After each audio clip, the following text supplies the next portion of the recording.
İzleyicilerimiz gerek ana vatanımız Türkiye'den gerekse de dünyanın pek çok noktasından bizi izleyen herkese sağlıklı ve mutlu günler diliyorum. Yayınımıza hoş geldiniz. Kıymetli izleyicilerimiz, bu yayınımızda düşündüren, üzen bir konuyu ele alacağız. Sevgili meslektaşım, değerli büyüğüm Recep Eser'le birlikte. Recep abi, bugünkü yayınımız gerçekten insanın yüreğini burkan türden. Avrupa hayali kuran, Almanya, Belçika, Fransa, Hollanda, İsveç, İsviçre, İngiltere hayali kuran Türkiye'deki pek çok gencin başına gelebilecek olan maalesef üzücü bir olay. 3 ay önce Avrupa'ya gelebilmek için yola çıkan değerli izleyicilerimiz Ahmet Öcal ve Yunus Şahin'den haber alınamıyor. 3 aydır. Kıymetli izleyicilerimiz, en son 14 Kasım'da Hırvatistan'da bu kişilerin görüldüğü, Türk Büyükelçiliği'nin bu kişilerle ilgili irtibata geçtiği ancak bugüne kadar herhangi bir neticeye ulaşamadığı ifade edildi. Bitti mi? Hayır. Sırbistan kaçak yollarla ülkeye giren ve Avrupa'ya gitmek isteyen Türkleri yakaladı, soydu ve hadi dedi, şimdi Türkiye'ye bu halde gidin dedi. Recep abi. Fatih, daha önce de programlarda uyardık. Ya tamam, saygı duyuyoruz, ekmek yolu, ekmeğinizi kazanmak için yola çıkıyorsunuz, iyi niyetle gidiyorsunuz. Ama yani şu bilinçsiz şekilde Avrupa'ya çalışmak için gitmeyi, şu insan kaçakçılarına malzeme olmayı bir bırakın kardeşim. Yani Türkiye'de bir diploman varsa, bir mesleğin varsa, bir konuda bir sertifikan, çıraklık belgen, usta belgen varsa, yani birçok iş yeri, birçok ülke bunları dahi kabul ediyor. Lütfen iş ve işçi bulma kurumu üzerinden Almanya'da aranan mesleklere bakın. Almanca yani Almanya'da yaşayan bir tanıdığınız varsa oradaki iş yerleriyle sizin için irtibata geçmesini isteyin. Ama bir yeteneğiniz ve birikiminiz varsa, Allah korusun. Yani geçmişte Bulgaristan'da çok yaşanıyordu bunlar. Şimdi Sırbistan bu konuda bizim gurbetçilerimizin başına bela olmaya başladı. Yani her şeyin yasal da olsa karayoluyla gelmek istersen Fatih, Sırp polisi yani Türkiye'ye gelen, tatile gelen gurbetçileri yolunca kaz gibi görüyorlar. Nereden ne uydursak, ne yapsak diye yabancı memleket soymanın bir yolunu buluyorlar. Bu giden kardeşlerimiz de kimseye böyle Allah korusun başlarına bir şey gelse, şimdi bak aileleri haber alamıyor. Bunların ailelerinin yaşadığı şu andaki duyguyu tahmin edemeyiz yani. Evet, değerli izleyicilerimiz, hep anlatıyoruz. Özellikle sosyal medya üzerinden görmüş olduğunuz çıkın buralara gelin. Sizi Almanya bekliyor, Fransa bekliyor, İsveç bekliyor, İsviçre bekliyor, bilmem kim bekliyor. Bunların hepsi palavra arkadaşlar. Böyle bir şey yok. Hiç kimseye bu ülkeye geldiğiniz zaman kırmızı bir halı serip bekleyen yok. Cebinize Mercedes'in anahtarını koyan yok. Gelecekseniz öncelikle hukuki yollarla, resmi yollarla mutlaka gelin. İnsan kaçakçılarına elinizde, avucunuzdaki son parayı vermeyin. Recep abi, öyle şeyler biliyor ve duyuyor, görüyorum ki mesela Anadolu'nun bir köyünde yaşayan gariban bir vatandaş. Bu vatandaş sosyal medya üzerinden, YouTube'dan ben Almanya hayali kuruyorum vesaire görüyor, ediyor falan. Koyununu satıyor, bankadan gidiyor, kredi çekiyor. Traktörle tarlasını satıyor, yola düşüyor. Düşüyor. İşte insan kaçakçılarının ondan sonra ağına takıldıktan sonra elindeki avucundaki son parayı da bu insan kaçakçılarına, hainlere, alçaklara kaptırdıktan sonra ortada kalıyor. Elde avuçta hiçbir şey yok arkadaşlar. Biz bunları anlatınca Recep abi özellikle bana kızıyorlar. Diyorlar ki sen bizim Almanya'ya gelmemizi istemiyorsun. Ya nereye gelirsen gel. Almanya benim babamın ülkesi mi? Ben yollara düşüp perişan olmayın. Elinizdeki avucunuzdakini kaybetmeyin. Bu insan kaçakçılarına paraları kaptırmayın diye anlatıyorum. Yoksa benim cebimden bir şey çıkmıyor. Buraya geldiğinizde maaşınızı ben vermeyeceğim. Böyle bir şey yok kardeşim. Fatih, 5,5 değil 10 milyon Türk olsa Almanya'da seviniriz. Keşke hepsi kendi işini, şirketini, fabrika, yani bunu yapan çok başarılı girişimcilerimiz var.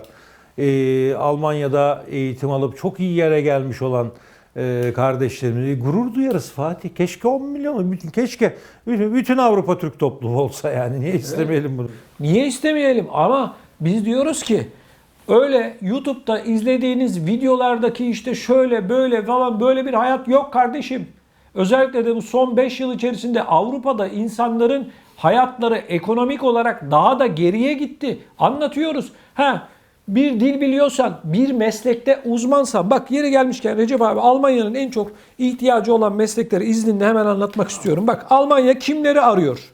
Hemen söylüyorum. Bak iyi dinleyin. Doktor, hasta bakım uzmanları, inşaat işçileri, hemşire, yaşlı bakım uzmanları, ağır sanayi işçileri, metal işçileri, gastronomi alanında çalışacak aşçılar ve garsonlar, öğretmenler, acil tıp teknisyenleri, paramedikler, çocuk bakım uzmanları, IT teknisyenleri, sıvacılar, su tesisatçıları, doğalgaz tesisatçıları, otomotor ustaları, kaportacılar, elektrik ve elektronik mühendisleri ve işçileri, matbaa ustaları ve duvar ustaları Almanya'da en çok aranan meslekler. Arkadaşlar bu alanlarda eğer uzmansan bir belgeyle de elinde bir sertifikayla, diplomayla da bu işi yaptığını kanıtlayabiliyorsan Almanya'da bir iş bul gel. Yine bana soruyorlar Recep abi en kolay nasıl gelirim? Bak Almanya'ya gelmenin en kolay yolunu söylüyorum. Turist vizesi alacaksın, geleceksin, burada iş bulacaksın ya da gelmeden önce bulacaksın. Hemen vize statünü patronun değiştiriyor, işçi vizesine dönüyor ve oturum alıyorsun. Birileri yine bana şunu söyleyecek. Diyecek ya Fatih Bey Almanya konsolosluğu vize vermiyor. Evet vermiyor. Randevu yok. Evet doğru. Ne yapayım kardeşim ben? Almanya başkonsolosu muyum ben? Ne yapayım yani? Şimdi güzel haberler verelim. Bu konunun anlaşıldığını düşünüyorum. Recep abi bildiğiniz üzere biz yayınlarımızda Assos arsa ile ilgili Assos bölgesinin Türkiye'nin ve dünyanın en önemli turizm noktalarından bir tanesi olan Çanakkale ilimizin Assos bölgesinin en büyük arsa projesi olan Assos arsa ile ilgili yayınlar yapıyoruz. İstersen ben burada araya gireyim. Nedir bu Assos arsa anlatayım. Sevgili dostlar bir grup gazeteci arkadaşımız da 30 yıldır İstanbul'da ben de medya sektöründe çalıştım. Televizyon ve gazetelerde. İşte büyük kentlerde hayalleriniz olur. Emeklilik döneminde kırda işte bir bahçeniz olsun, yanında sevdiğiniz arkadaşlarınız, dostlarınız olsun. Burası bir grup gazeteci arkadaşımızla birlikte yatırım yaptığımız, kooperatif için aldığımız bir yerdi. Aslında büyük de bir yer. 118 dönüm büyüklüğünde bir yerdi. Bunun bir kısmını işte biz de kendimize ev yapalım dedik ama burası 128 arsalık bir proje. Yani yapsan 128 villa yapılır. 128'inde de oturamayacağımız için seçkin gazeteci değerini kaybetmeyecek insanların yaşadığı bu kooperatifte, bu sitede olmak isteyen dostlarımız gelsinler, buyursunlar, komşu olalım. Yani önce arsayı veriyorsunuz. Evet. Villa arsaları bunlar 625 metrekare. İnşaatçı da değiliz aslında, emlakçı da değiliz. Sadece bir grup gazetecinin ya emekliyken de ayrılmayalım, işte bir arada olalım. Hafta sonları gideriz. Mümkün olursa sürekli orada yaşarız diye bir hayalle gittiğimiz. Sonra şansımız yaver gitti. O bölgeden imar geçti. Bir şey oldu. Böyle bir hayalle çıktı burası. Şimdi büyük bir alan tabii. Taksitle ya da kooperatif olduğu için önce arsayı veriyoruz. Daha sonra da güvenilir bir şekilde hep beraber yani diğer komşularımızla birlikte projeler de çizildi. O projeye uygun olması gerekiyor. Ev sahibi olacağız hepimiz inşallah. İnşallah. Evet, yurt dışında özellikle yaşayan ve Türkiye'de benim de bir arsam olsun, villa arsam olsun, villam olsun diyenler için çok çok önemli. Çünkü kısa bir süreliğine taksitli satışlar olacak. Ne kadar? 1 milyon TL peşinat, ayda 34.000 TL taksitle, basit bir ifadeyle yurt dışında yaşayanların daha iyi anlaması için 30.000 euro peşinat, ayda da 1.000 euro taksitle toplam 36 ayda. Tamamı taksitli satışlı fiyatı 66.000 euro. Peşin almak isterseniz 60.000 euro. Çok seçkin komşularınızın olacağı bu noktadan özellikle yurt dışında yaşayan vatandaşlarımızın yararlanmasını istiyoruz. assosarsa.com Assos Arsa'ya ulaşmak için ekranın altındaki telefon numarasını hemen arayabilirsiniz. Recep abi bu ekranın altındaki telefon numarasını aradıklarında kiminle görüşecekler? Genellikle benimle görüşüyorlar. Çünkü o kooperatifin de yöneticisi ben olduğum için ben karşılıyorum. Emlakçı ya da başka aracı bir şirket koyalım istemedik. Doğruları anlatalım istiyoruz. Yani insanlar kiminle yaşayacaklarını, nerede yaşayacaklarını bilsinler. Yani niye böyle de yapıyoruz? Fatih, birçok site var. Geçmişin 10 yıl, 15 yıl önce çok ünlü olan siteler. Şimdi yıkıntılık, viranelik halde. Ne demişler? Ev alma, komşu al demişler. Burada komşuluk önemli. Burada uyum olursa, doğaya saygı olursa buraya yapılacak yatırım 3-5 kat değer kazanır. Dolayısıyla seçkin bir site olur. Yani herkes ayrı telden çalarsa, biri gecekondu yapar, o başka bir şey yapar. O zaman oranın bir değeri olmaz. Kimse de yaşamak istemez. Dolayısıyla doğru bir yatırım. Komşularımızı bekliyoruz. Evet, ben de projesini gördüm. Senin de komşu yapacağız bu arada. İnşallah. Evet, biz de komşu olacağız inşallah. Muhteşem bir şekilde projesi çizilmiş vaziyette. Yani herkes kafasına göre ev yapamaz. Belli bir proje, yürüyüş alanları, spor alanları, kendinize ait bahçeniz. Yani tam bir yaşam konseptinde bir yer, kısa bir süreliğine geçerli. İsteyene arsa, isteyene villa. Önce arsanızı almanızı tavsiye ediyoruz. Ardından da siz arzu ederseniz yine hep beraber komşularınız villanızı yapma imkanına sahipsiniz. Şimdiden tüm vatandaşlarımıza hayırlı uğurlu olsun. Ekran altında görmüş olduğunuz telefon numarasından, internet sitesinden nereden arzu ederseniz ulaşabilirsiniz. Daha detaylı bilgi alabilirsiniz. Ekranın altında görmüş olduğunuz telefon numarasını aradığınızda bizzat Recep Bey ile görüşeceksiniz ve daha detaylı bilgiler alacaksınız. Hemen arsanızı seçebileceksiniz. Çünkü yerler belli. Recep Bey size tüm bilgileri gönderecek. Arsanızı seçeceksiniz ve kısa bir süreliğine, şunun altını çiziyorum, taksitli satışlar kısa bir süreliğine geçerli. Fiyat artacak. Çünkü bu fiyata yok, ben de biliyorum. Bölgeyi de gördüm. Çok çok önemli. Bir noktada Kaz Dağları'nın eteğinde, dünyanın en önemli mavi bayraklı en temiz plajlarının dibinde, tarihi turistik bir nokta, özellikle Almanların ve İngilizlerin yoğun olarak akın akın gidip arsa aldığı, ev almış olduğu bir nokta. O nedenle kaçırmamalarını tavsiye ediyorum. Tavsiye ederiz. Bölge raiçleri çok üstünde, biz emlakçı ticaretle uğraşmadığımız için dolayısıyla bizim sahip olduğumuz haklara diğer komşularımız da olsun istiyoruz. Bir de burayı kirletmeyecek, buranın yapısını bozmayacak seçkin insanlara veriyoruz. Değer kazansın, herkes huzurla burada yaşasın diye. Evet değerli izleyicilerimiz, şimdiden tüm vatandaşlarımıza hayırlı olsun.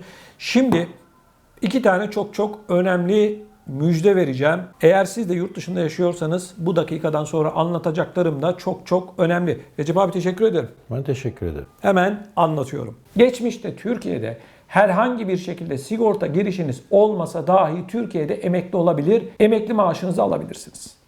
Bunun için Türkiye'ye gitmenize de gerek yok. Ekranda görmüş olduğunuz Emekli TV'nin emeklilik danışma merkezi ile hemen dünyanın neresinde olursanız olun irtibata geçip emeklilik danışmanlığı almak istediğinizi söylediğinizde sadece 150 Euro'da ödedikten sonra tüm işlemleriniz yapılacak. Siz ödemenizi yaptıktan sonra Emekli TV'nin emeklilik danışma merkezinin sosyal güvenlik uzmanları sizinle görüntülü bir şekilde görüşüyor, tüm detayları aktarıyor ve yine sizin Türkiye'ye gitmenize de gerek kalmadan tüm işlemlerinizi yapıyor. Özellikle hanımlara sesleniyorum, çocuğu olan hanımlara sesleniyorum. Bu fırsat 40 yılda bir ayağınıza gelir. Şu anda yaşamış olduğunuz ülkede hiç çalışmasanız dahi Türkiye'de emekli olabilirsiniz. Nasıl olacaksınız? İşlemlerinizi nasıl yaptıracaksınız? Bunun için ekranda görmüş olduğunuz telefon numarasıyla irtibata geçmeniz yeterli. Üstelik eşinizle birlikte ya da bir arkadaşınızla birlikte danışmanlık alırsanız %50 indirim hakkınız var. Normalde 2 kişi 300 euro danışmanlık ücreti ödemesi gerekirken 225 euro ödeyecek. Başka hiçbir ek ödeme yok. Emekli maaşınıza kavuşacaksınız. Hiçbir şey ödemeyeceksiniz başka. Yine kısa bir süreliğine geçerli, bu bilginiz olsun. Özellikle Türkiye'de benim de bir garantim olsun, Türkiye'ye gittiğim zaman banka hesabımda param olsun diyorsanız bu fırsatı kaçırmayın. Benden size söylemesi. Geldik 3. güzel habere. Değerli izleyicilerimiz, bizimle irtibata geçen bazı izleyicilerimiz şunu söylüyor.